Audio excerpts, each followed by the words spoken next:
इससे पहले कि मैं प्रदीप जी के पास आऊं, कुछ फैक्ट्स और मैं पेश करता हूं।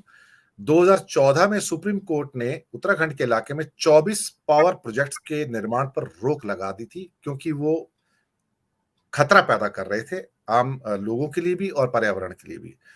तपोवन में जो प्रोजेक्ट है उस पर तो बहुत आपत्तियां हुई, और ऋषि गंगा पर बन रहा पूरा प्रोजेक्ट जो था वो तो पूरा का पूरा बह गया और हजारों करोड़ का नुकसान अलग से हुआ है।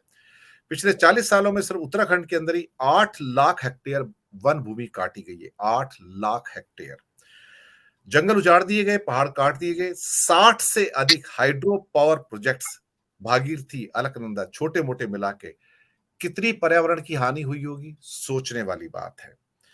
केदारनाथ की जो घटना हुई, जहां से ऊपर से सारा का सारा एवलॉन्च आता है और जो तबाही मचाता है, वो आपके सामने था। ये ग्लोबल वार्मिंग का एक नमूना था।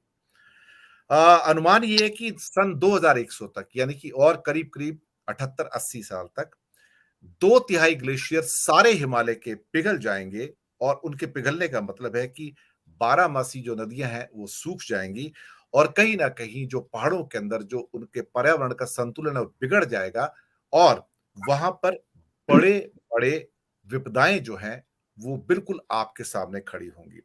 वाडिया इंस्टीट्यूट ने 2017 के अंदर एक रिपोर्ट प्रस्तुत की थी कि हिमालय के ग्लेशियर्स का क्षेत्र किसी भी हालत में पावर प्रोजेक्ट्स के लिए उचित नहीं है। बस रिपोर्ट को नजरअंदाज किया गया, ठंडे बस्ते में डाल दिया गया। और तो और द स्टडी ऑफ ग्लेशियोलॉजी, जो ग्लेशियर के बारे में स्टडी होती है, उस विभाग को बंद कर दिया गया। मैं आपको बताऊं, उसके लिए फंडिंग नहीं की गई, और बाद में जब बड़ी विपत्ति आई तो तब कहीं जाके थोड़ी सी फंडिंग देके उसको स्टार्ट किया गया। ये हमारी त्रासदी है कि वैज्ञानिकों की बात सुनी नहीं जाती। ग्लेशियोलॉजी जैसे महत्वपूर्ण जो विभाग हैं उनको बंद कर दिया जाता है, क्योंकि सरकार को लगता है कि ये हमारे सारे के सारे जो काम है उसके अंदर एक रुकावट है।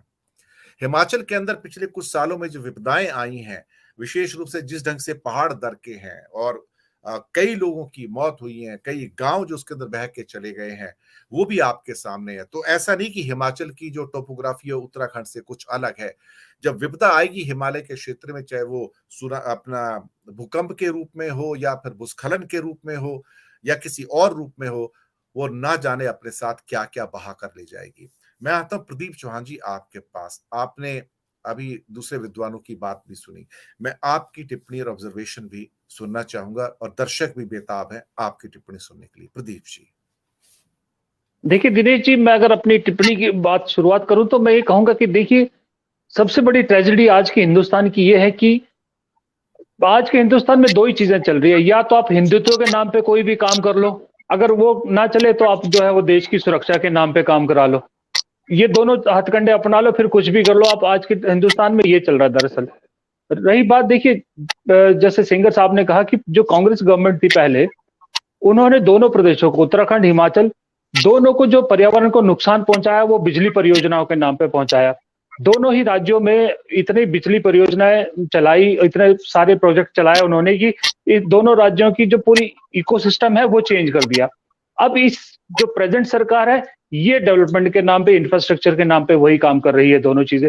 देखिए, पावर प्रोजेक्ट, एक कहावत है पहाड़ों में, शायद उत्तराखंड में भी है, हिमाचल में भी है ये, कि पहाड़ों की जवानी और पहाड़ों का पानी कभी पहाड़ों के काम नहीं आता।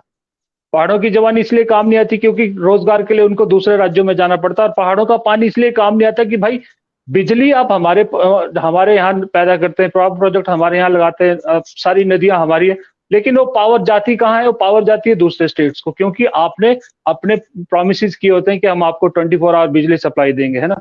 अगर आप अपनी जनरेशन की बात करें तो दोनों राज्य जो है, उत्तराखंड, हिमाचल, सरप्लस में है बिजली की। खुद को तो इनकी जरूरत ही नहीं इतने सारे प्रोजेक्ट लगाने की, अपने लिए तो मतलब जरूरत से ज्यादा बिजली है।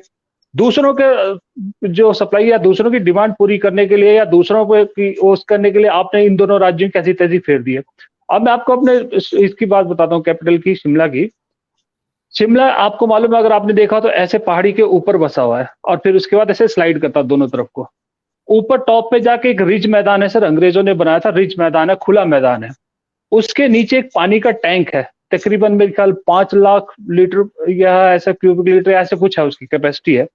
और जो रिज मैदान है वो एक साइड से धंसता जा रहा है पिछले 15 सालों से। उसको कई बार कोशिश कर ली, आईआईटी रुड़की की टीम भी आ गई और आईआईटी की टीम आ गई, उन्होंने कई सजेशन दिए, लेकिन वो रिपेयर होता है फिर गिरता है, रिपेयर होता है फिर गिरता है। उसके नीचे टैंक है, अगर वो टैंक टूट गया, अगर वो धंस गया, तो आप सोचो दोनों तरफ पहाड़ में, इधर भी पानी जाएगा, इधर भी पानी जाएगा, और जो दोनों तरफ बसे हुए हैं, लोग बसे हुए हैं, होटल्स है, सब कुछ है, मार्केट है, सब कुछ है, वो बिल्कुल नुकसान वहां कितना होगा आप समझ सकते हैं। दूसरी बात, हिमाचल में हाई कोर्ट जो है, हिमाचल में खुद की हाई कोर्ट की बिल्डिंग 8 मंजिली है। अब आप बताइए, हाई कोर्ट की, जिसकी खुद की मंजिल, जो हाई कोर्ट की बिल्डिंग खुद की 8 मंजिली बिल्डिंग है, और वो अभी बनी है तकरीबन 30 साल पहले, ज्यादा पुरानी बिल्डिंग नहीं है। तो आप सोचिए कि फिर वहां पर दूसरे जो डिपार्टमेंट है या दूसरे जो है, वो तो उससे भी ज्यादा बिल्डिंग ऊंची ऊंची उठाएंगे, क्योंकि फिर जब हाई कोर्ट ही की खुद की बिल्डिंग में ऐसा हो रहा है। तकरीबन 30 साल पहले मैं आपको बताता हूँ कि हमारे यहाँ, जब मैं यूनिवर्सिटी में पढ़ रहा था, यूनिवर्सिटी कॉलेज में शिमला में, तो किसी के जो होता था घर में पंखा, अगर टेबल फैन अगर कभी हुआ तो हुआ, नहीं होता था, तो एक होटल वाला ने सीलिंग फैन लगाया सर। तो वो टॉक ऑफ द टाउन था उस टाइम पे, 4-5 दिन बात होती रही कि यार वो बंदे ने सीलिंग फैन लगवा दिए, मतलब इतना बढ़ गया। ये 30 साल पहले की बात है, और आज की डेट में शिमला में एसी लगता है घर घर में। अब लोगों को लेकिन ये बात से समझ में नहीं आती। लोगों को क्या होता है कि लोगों को अपना बिल्डिंग बनानी होती है, और ये सारा काम पहाड़ों में दरअसल खराब जो ज्यादा करते हैं ना सर, सरकारी जो ये प्रोजेक्ट्स है, इसके अलावा वो है होटलियर्स।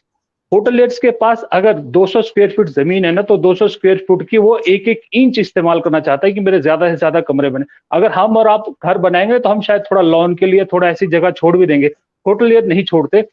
वो जो है वो ना ये देखते कि नीचे जमीन को क्या नुकसान हो रहा है, या ना ये देखते कि जो मेरी लैंड है वो कितनी खतरनाक जगह पे है, क्या है, वो नहीं देखते। 5 लाख जहां जिस शहर की आबादी होनी चाहिए, उन शहरों की आबादियां अभी 15-15 लाख हो गई है, और इतने हेफाजत कंस्ट्रक्शन है। अगर आप, मैं पता नहीं मुझे उत्तराखंड के ज्यादा उत्तराखंड, लेकिन आप शिमला में आओ या मनाली में आओ या धर्मशाला आप जाओ, आपको कंक्रीट का जंगल दिखेगा सर। आप सोचोगे ये मैं कंक्रीट के पहाड़ में आया हूँ कि असली पहाड़ में आया हूँ। होटल्स ही होटल, होटल्स ही होटल, होटल होटल होटल, दुनिया भर के। हमारे ही बिल्कुल पैरों में जो बसा हुआ है, वो बसा हुआ है चंडीगढ़। चंडीगढ़ शहर जो मैन मेड शहर, इंडिया का सबसे बेस्ट मैन मेड शहर कहा जाता है, जो बाकायदा बसाया गया है। लेकिन जिस वक्त जो फ्रेंच आर्किटेक्ट है ली काबूजिए, जब उसने वो शहर बसाया था सर, तो 5 लाख लोगों के लिए 22 सेक्टर बसाए थे उसने। उसने कहा था इस शहर की कैपेसिटी इतनी है, इससे ज्यादा नहीं हो सकते। लेकिन वो शहर आज सिर्फ चंडीगढ़, चंडीगढ़ 12-13 लाख लोगों के लिए बैठा है, और उसके साथ में पंचकुला, जीरकपुर, मोहाली, ये सराउंडिंग में सब टाउन बन गए हैं। तो वो आप सोचिए कि वहां पर उसने, अगर ली कार्बूजी ने सिर्फ 5 लाख कैपेसिटी कही थी उस शहर की, जो आज 15 लाख के आसपास लेके बैठा है, तो पहाड़ों में तो ये सेंसिटिविटी और ज्यादा होनी चाहिए। हम एक्चुअल में सर टाइम बॉम्ब पे बैठे हैं, आपको सही बात बताऊं। सही आप तो बात। फिर भी ठीक जगह पे बैठे हैं, हम जो 3 लोग हैं, हम 3 लोग टाइम बॉम्ब पे बैठे हैं। और ये किसी भी सेंसिटिव जोन है, क्योंकि मुझे नहीं मालूम, शायद सतीश जी या सुरेश जी ज्यादा अच्छे से बता सकते हैं, कि मैं कहीं पढ़ रहा था जब ये जोशीमठ की बात चली, कि जो पहाड़ बनते हैं सर, इस तरह के पहाड़, वो ग्लेशियर और मिट्टी का जो एक कॉम्बिनेशन, जब एक साथ ग्लेशियर खिसक के आते हैं पुराने जमाने, और मिट्टी का एक जो पहाड़ जैसा बन जाता है, उसके सपोर्ट से होता है। धीरे धीरे वक्त के साथ, जैसे आप ही ने बताया, ग्लेशियर पिघल रहे, तो वो मिट्टी थोड़ी सी अपनी जगह खोलेगी, खोदेगी, छोड़ेगी। अब आप उस पहाड़ की जमीन में सुरंग खोद के छेद कर दोगे, तो वो उसकी तो नेचुरल सी बात है, वहां से, या हाईवे बनाने के लिए आप 8-8 लेन के हाईवे बना दोगे, तो वो तो अपनी जमीन छोड़ेगी ना भाई। हम इंसान है, हमारे पैरों में अगर कोई छेद करेगा तो हमारा शरीर हिलेगा कि नहीं हिलेगा। उसी तरह से एक पहाड़ भी हिलता है। अब आपने कह दिया कि जी हम जो है वो देहरादून से वहां बद्रीनाथ इतने घंटे में पहुंचा देंगे, केदारनाथ इतने घंटे में। सर केदारनाथ की जब मैं आपसे बात कर रहा था सुबह की, इस बार जो देखा केदारनाथ में, जिस तरह से लोग गए, जो हमने वीडियोस देखे, मैं तो देख के हैरान हो गया कि सर, मैं तो कहता हूँ जो वहां जा रहे हैं वो भी बेवकूफ आदमी है। जिस तरह की वहां भीड़ है, जिस तरह की वहां दोबारा से कंस्ट्रक्शन हो रही है, हेफाजत कंस्ट्रक्शन हो रही है, वो तो मुझे लगता है कि पिछली त्रासदी से कुछ सीखा ही नहीं है हमने। अब ये तो मैं शुक्र मनाता हूँ अपने राज्य में कि हमारे, वहां पे प्रदीप जी 20-20 हेलीकॉप्टर एक साथ ऑपरेट कर रहे हैं। एक उतरता है, दो उड़ते, 3 जाते। ये कंडीशन हो चुकी है, एक के पीछे एक लाइनें लगी हुई टूरिस्टों की हेलीकॉप्टर से आने जाने की। ऐसे हालात हैं। मिलियंस ऑफ कांवड़िए वहां पर जा रहे हैं। इसके अलावा टूरिस्ट को बढ़ाने के लिए, जो अभी मिलियंस में सर, मिलियंस में, करोड़ों में होते जा रहे हैं, वो कहते हैं और ज्यादा आए। भाई अब पहाड़ों को देखिए, वो इतना बर्दाश्त कर सकते हैं क्या? देखिए, लोग मक्का में हज के लिए जाते हैं ना, तो वहां भी सऊदी अरेबिया रिस्ट्रिक्शन लगाता है, अभी इस देश से इतने ऊपर नहीं आ सकते, यहां से इतने नहीं आ सकते। आप पहाड़ों की फ्रेजाइलनेस को, जो उनकी नाजुक, जो उनकी मिजाजी है, उसको आप समझिए कि वो कितना बर्दाश्त कर पाएंगे। आप एक्स्ट्रा बोझ जाएंगे तो वो दरक जाएंगे, वो बिल्कुल आपके हाथ से सारी चीजें निकल जाएंगी। पर ये समझने को जी तैयार जी नहीं। जी जी, मैं वही कह रहा था एक्चुअल में। देखिए, मैं थोड़ा-सा ये कहूँगा कि जो हमारा स्टेट है, वो इससे थोड़ा-सा अब सेकेंडरी हो गया, क्योंकि हमारे जहाँ जितनी प्रोजेक्ट लगने थे, जितने वो लगने थे, वो हो लिया। और जो है अब हमारे यहाँ छोटी घटना थी, लेकिन अब उत्तराखंड में मैं देखता हूँ कि पिछले 10, 12, 15 सालों से इतनी बड़ी-बड़ी घटनाएँ हो रही है, चाहे वो केदारनाथ की हो, चाहे और सारी इतनी घटनाएँ हुई है। अब ये जोशीमठ का पूरा-पूरा एक शहर के धँसने की जो है वो आशंका जताई जा रही है। ये और सही में बात बताऊँ आपको, तो हिमाचल से ज़्यादा जो धार्मिक स्थल है वो उत्तराखंड है। उत्तराखंड में आपके पास नदियाँ ज़्यादा है, आपके पास जो हिंदुओं के जो धार्मिक स्थल है वो ज़्यादा है, सब कुछ ज़्यादा है आपके पास।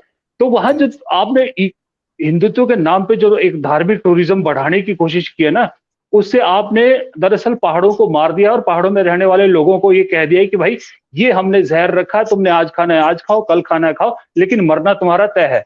दरअसल ये चीज़ है, ये चीज़ हो रही है यहाँ पर। और हमारे यहाँ पर हो रहा है ये दूसरे टूरिज्म के लिए। उत्तराखंड रिलीजियस टूरिज्म की वजह से मर रहा है, हमारे यहाँ दूसरे टूरिज्म की वजह से मर रहा है। तो आप हमारे यहाँ अटल टनल बनी, बड़ा बीजेपी ने बड़ा अचीवमेंट बता रहे हैं इसको कि अटल टनल बनाई, अटल टनल बनाई।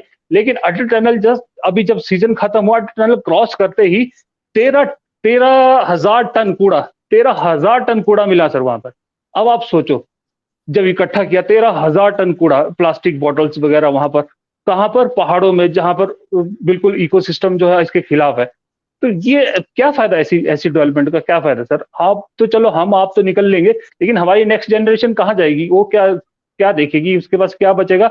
ये नहीं सोचते। लेकिन क्योंकि अभी आपको सत्ता चाहिए, आपको जो है वो दोबारा इलेक्शन लड़ना है, दोबारा आपको पावर में आना है, तो आप बड़े बड़े वादे कर देते हैं। उन वादों को पूरा करने के लिए फिर ये चीजें देखते हैं, और फिर आप जो है वो उसकी पैकिंग इतनी अच्छी करते हैं कि देखिए, मैं भी सच में बताऊं कि 3-4 दिन पहले, 5 दिन पहले तक मैं समझता था कि सरकार का सबसे बेहतरीन मंत्री नितिन गडकरी है, जिसने काम किया। लेकिन जब आप जैसे लोगों से मुझे ये सारे ज्ञान प्राप्त हो रहा है, तो अब मुझे लगता है कि यार, वो अपनी पार्टी के लिए या काम के लिए या दूसरे लोगों के लिए अच्छा हो सकता है, लेकिन अगर आप कुदरत की बात करें, प्रकृति की बात करें, तो उसके हिसाब से तो वो सबसे बेकार मंत्री इस वक्त नितिन गडकरी है, जो काम कर रहा है ये सारी चीजें।